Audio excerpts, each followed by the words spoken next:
Welcome back to our YouTube channel village वाली teacher में। तो स्वागत है सभी का, वेलकम है। चलिए स्टार्ट करते हैं चंडीगढ़ पीआरटी के लिए टीचिंग एप्टीट्यूड, और या DSSB या स्टेट में भी टीचिंग एप्टीट्यूड है, पेडागोजी है, हर चीज़ हर टीचिंग एग्ज़ाम में पूछी जाती है।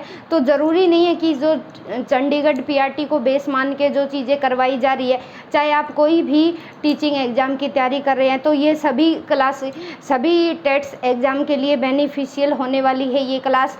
तो ऐसा कोई भी एग्ज़ाम नहीं है टीचिंग एग्ज़ाम का जहाँ पर टीचिंग मेथड है, पेडागोजी है, वो चीज़ें ना पूछी जाए। तो हमने टीचिंग को कवर कर लिया था, अब हम पढ़ने वाले हैं मेथड्स। ठीक है, कि ऐसे कौन कौन से मेथड है जिसके माध्यम से हम हर एक लेवल के बच्चे को लर्निंग करवा सकते हैं, उसके व्यवहार में चेंज करवा सकते हैं। तो चलिए स्टार्ट करते हैं। मीनिंग, आज की क्लास में हम जानने वाले हैं मीनिंग ऑफ टीचिंग मेथड्स। ठीक है, कि शिक्षण विधियों का क्या अर्थ होता है और उसकी क्या विशेषताएं हैं, क्यों यूज़ करते हैं हम टीचिंग मेथड, किस लिए इम्पोर्टेंट है। तो किसी भी बच्चे के व्यवहार को परिमार्जन करने के लिए या व्यवहार में चेंज लाने के लिए हमें शिक्षण विधियों का यूज़ करना होता है। हमें पता है कि कोई भी बच्चा, हर एक बच्चे को हम लेक्चर मेथड से नहीं सिखा सकते, हर एक बच्चा डेमोस्ट्रेशन मेथड से नहीं सीखता, हर एक बच्चा समस्या समाधान विधि से नहीं सीख सकता, हर एक बच्चा प्रोजेक्ट मेथड से नहीं सीख सकता। इसलिए हमारे पास मनोवैज्ञानिक बहुत सारी ऐसी विधियां हैं जिसके माध्यम से हम एज ए टीचर हर बच्चे के व्यवहार को चेंज कर सकते हैं। और हमारा जो शिक्षा का मोटिव है वो है, लर्निंग का जो मोटिव है वो क्या है, व्यवहार में चेंज करना ही। अगर हम कुछ भी सिखा दे, समझा दे, लेकिन बच्चा वैसे क्या वैसे है जो 5 साल का होता था, 15 साल के बाद भी उसमें कोई चेंज नहीं आया, तो हमारी जो शिक्षण विधियां हैं, हमारा जो टीचिंग स्टाइल है, हमारी जो स्ट्रेटजी है, वो सारी चीज़ें फ्लॉप हो जाती है, व्यवस्था गड़बड़ा जाती है। तो चलिए, इसीलिए हम क्या है, हमारे पास पीआरटी में प्राथमिक लेवल के बच्चे आते हैं, ज़्यादा से 5 से 12-13 साल तक की एज तक हमारे पास रहते हैं। तो उनके मेंटल लेवल के अकॉर्डिंग हम कौन सी शिक्षण विधियों का यूज करें ताकि बच्चे के व्यवहार में हम चेंज कर सकें। ठीक है, कौन कौन सी विधियां अपनाएं, फिर क्या है एडोलोसेंस एज में हमें कौन सी विधियां अपनाई जानी चाहिए। तो उन विधियों के हिसाब से, ठीक है, बच्चे के मेंटल लेवल के हिसाब से हमें डिसाइड करना होता है कि कौन सी विधियाँ किस बच्चे के लेवल के लिए बेनिफिशियल होने वाली है। तो आज की वीडियो में सबसे पहले हम शिक्षण विधियों के बारे में जानेंगे कि क्या होती है शिक्षण विधियाँ, इसका इम्पोर्टेंट क्यों है हमारे दैनिक जीवन में। उसके बाद हम पढ़ेंगे प्रयोजना विधि है, व्याख्यान विधि है, प्रोजेक्ट मेथड है, बहुत सारी विधियों के बारे में चर्चा करेंगे। प्रश्नावली विधि है, प्रश्नोत्तर विधि है, कौन कौन इनके समर्थक थे, किस किस ने ये कंसेप्ट दिया है। तो सबसे पहले हम बात करेंगे कि टीचिंग मेथड क्या है। ठीक है, टीचिंग मेथड क्या है, कक्ष में पढ़ाने का तरीका, यानी टीचर कौन से टीचिंग स्टाइल में पढ़ा रहा है, वो बच्चे को चीज़ें दिखा रहा है या उनसे क्वेश्चन पूछ रहा है, कौन सा मेथड है। बिना मेथड के हम क्लासरूम में टीचिंग नहीं करवा सकते।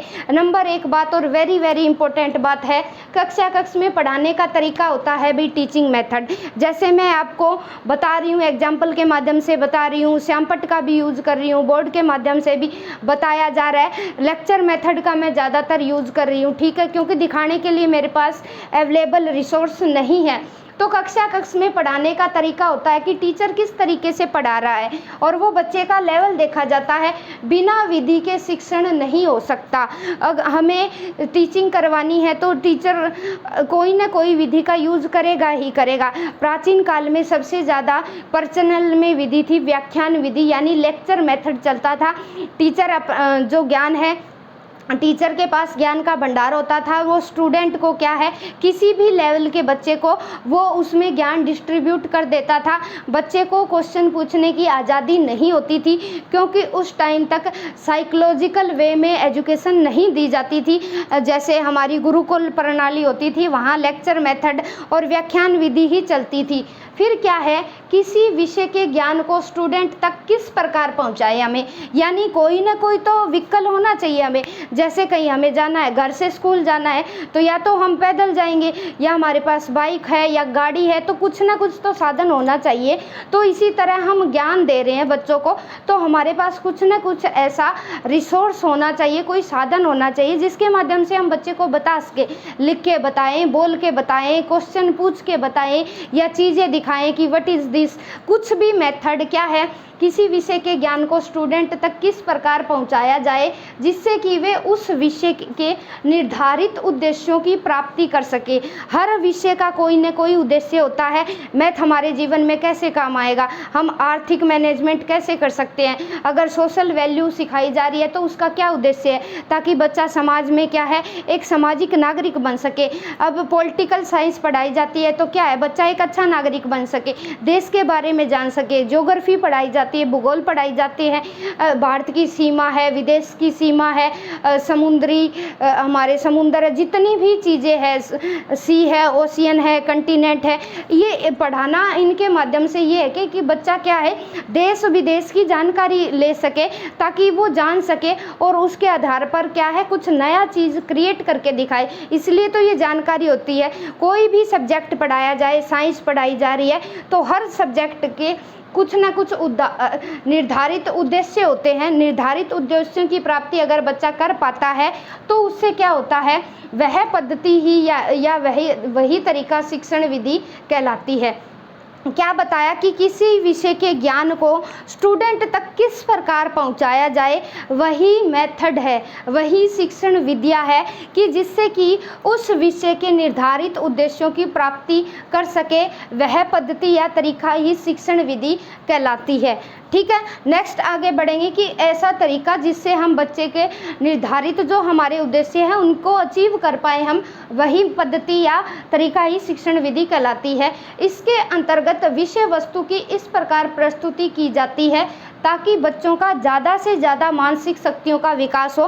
कोई भी कंटेंट बच्चे के सामने हम शो कर रहे हैं तो उसको इस तरीके से प्रेजेंट किया जाता है ताकि बच्चे की ज़्यादा से ज़्यादा जो मानसिक शक्तियां हैं, जो मेंटल पावर है, ठीक है, उनका विकास हो सके।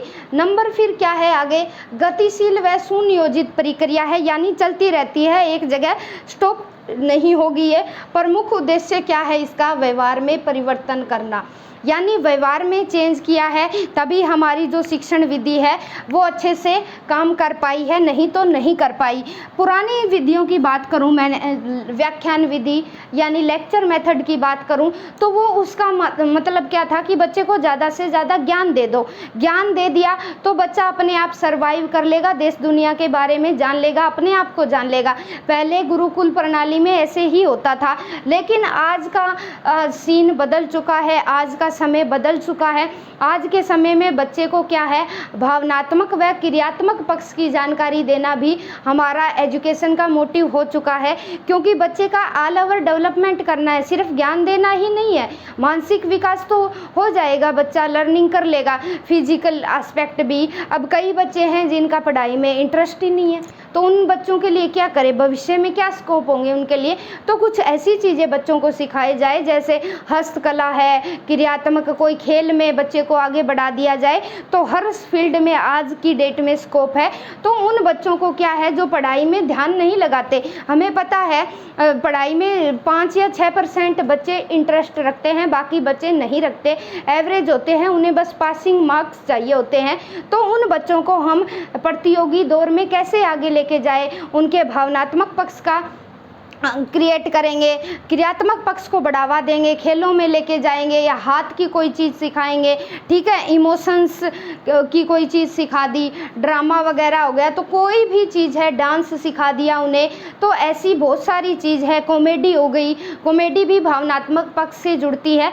तो ऐसी कुछ चीज़ें सिखा दे जिससे बच्चा क्या है अपना नाम कमा सके, अपना सर्वाइव भी कर सके।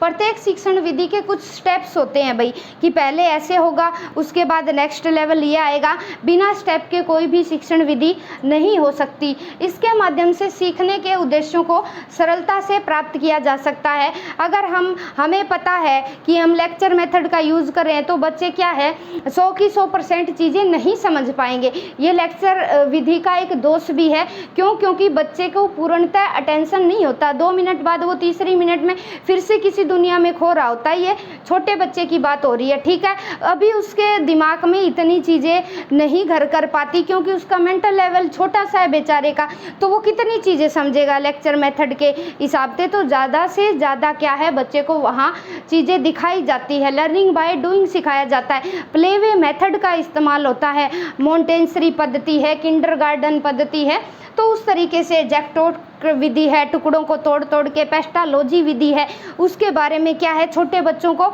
वो बिल्कुल छोटे बच्चों के लिए अक्षरों को तोड़ तोड़ के सिखाया जाता है। इनके बारे में भी हम बात करेंगे।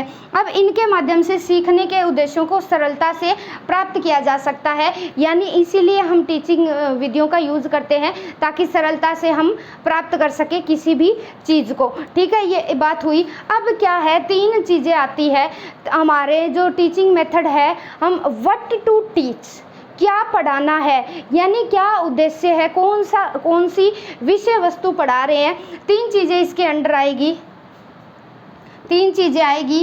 व्हाट टू टीच, क्या पढ़ाना है, यानी हमारे क्या उद्देश्य है। हाउ टू टीच यानी कैसे पढ़ाना है, किस शिक्षण विधि का उपयोग कर रहे हैं हम, ठीक है। हाउ टू टीच, ये बात हुई। 1 मिनट। हाँ, what to teach, how to teach और होम टू टीच, ठीक है। यानी किसे पढ़ाना है, छोटा बच्चा है या एडोलेसेंस एज का बच्चा है, बाल्यावस्था का बच्चा है, तो ये 3 चीज़ें शिक्षण विधियों में ध्यान रखी जानी है। क्या पढ़ाना है, कैसे पढ़ाना है और किसे पढ़ाना है, यानी स्टूडेंट का मेंटल लेवल कैसा है। इन 3 चीज़ों के आधार पर हम बच्चे को अच्छे से एजुकेशन देंगे ताकि उसके व्यवहार में चेंज हो सके। कल की वीडियो में विशेषताएं पढ़ेंगे और साथ ही साथ एक विधि लेक्चर मेथड से शुरू करेंगे क्योंकि ये परंपरागत पूछ ली जाती है। निम्न में से सबसे पुरानी विधि कौन सी है, तो परंपरागत विधि जो गुरुकुल प्रणाली से ही चलती आ रही है वो लेक्चर मेथड है। लेक्चर मेथड में बच्चे मूक दर्शक है, चाहे वो किसी भी लेवल का बच्चा है, डजेंट मैटर, ठीक है। उसके कल के शिक्षण विधियों की क्या विशेषताएं हैं उनके बारे में पढ़ेंगे और लेक्चर मेथड के बारे में पढ़ेंगे। तो bye bye, have a nice day guys. Comment करके ज़रूर बताइए आज की वीडियो आपको कैसी लगी, स्क्रीनशॉट ले सकते हैं आप। और मिलते हैं कल रात 8 बजे टीचिंग एप्टीट्यूड के साथ। चाहे आप किसी भी टीचिंग एग्ज़ाम की तैयारी कर रहे हैं तो उसके लिए ये क्लास बहुत ही फ़ायदेमंद है। आप हमारे चैनल से जुड़ सकते हैं। चैनल को लाइक, शेयर और सब्सक्राइब ज़रूर कीजिए।